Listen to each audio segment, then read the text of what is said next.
Hey guys, what's going on? Hope everybody's having a good day out there today, and thanks for tuning back in. I always appreciated you guys taking a little time out of your day to check the video out.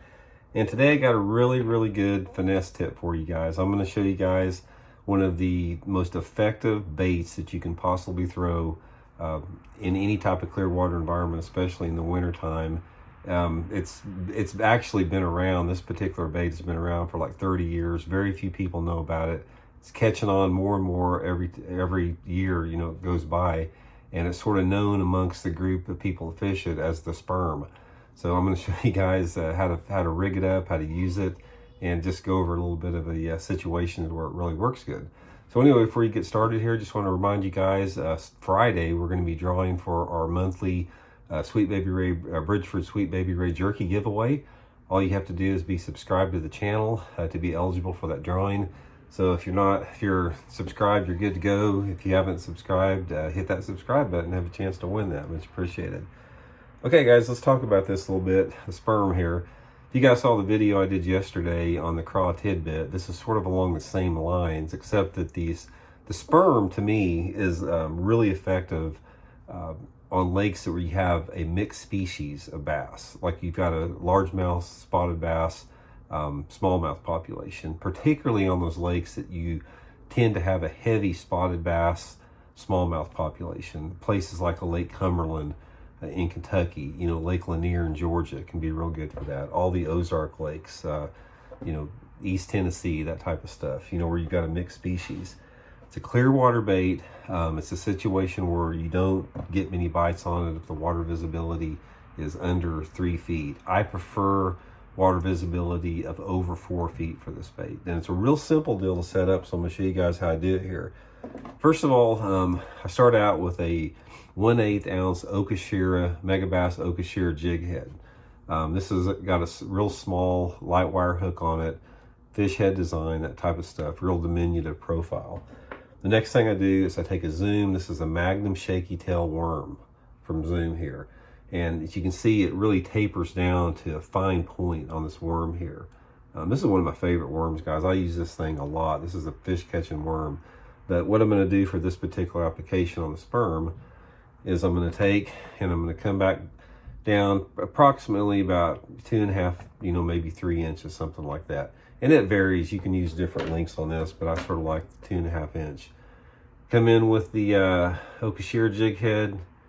Really take your time and patience to get this straight because you don't have very much plastic to work with. It's so narrow here that sometimes I'll even goof up and I'll have to redo it over several times before I get it right.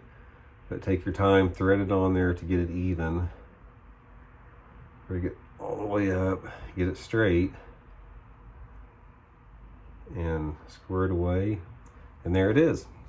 As you can see why they call it the sperm. It's just a little bitty tidbit, guys. It's almost like a crappie bait, but it's not. I mean, this is a killer for spotted bass and smallmouth in any lake that you've got. I throw it no more than 6-pound test line. I use 6-pound test Seaguar and Vizex line with it all the time. Sometimes I'll even go down to 4-pound test if I'm fishing like pea gravel points, that type of stuff, clean bottoms, just some type of a medium action spinning rod. And man, I'm telling you guys right now, that if you got clear water where you're fishing and you got spotted bass, they will bite this thing like crazy. And it's basically, you're just fishing it everywhere that you would normally fish a finesse bait in the wintertime.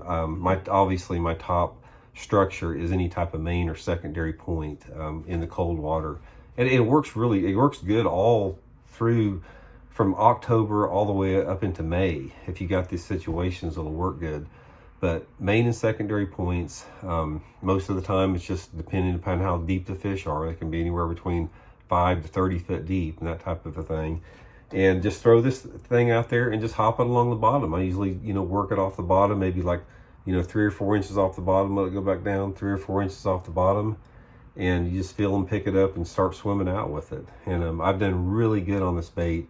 For example, on Beaver Lake in Arkansas, I've made several checks down there in the FLW tournaments, fishing the sperm just on those deep gravel points down on the lower end of the lake for a big spotted bass and smallmouth. But give it a try, guys. This is the time of year for it. It's not going to work on, if you guys are fishing a place like Gunnersville, you're not going to need this. But if you're fishing If you got a clear water lake that you're fishing, and fishing's a little bit tough, those bright sunny days without much wind on it, spotted bass, smallmouth, give the Sperm a try. I promise you get bit on it. You can mix it up with a lot of different colors. Most of the time, since the tail is so small, I'll dip it about a half of an inch up with some chartreuse or orange. It makes it sort of set up a little bit. And I'm usually using a green pumpkin or some type of a watermelon. That seems to work the best there. So anyway, guys, just another little trick here to add to your bag of tricks that'll help you get a few more bites. I can promise you guys, though, if you throw the Sperm and the craw tidbit that I talked about on yesterday's video, you'll get some bites on it. I can guarantee you on it. So again, guys, thanks for tuning in. Much appreciated. Please hit that subscribe button, and we'll talk to y'all later.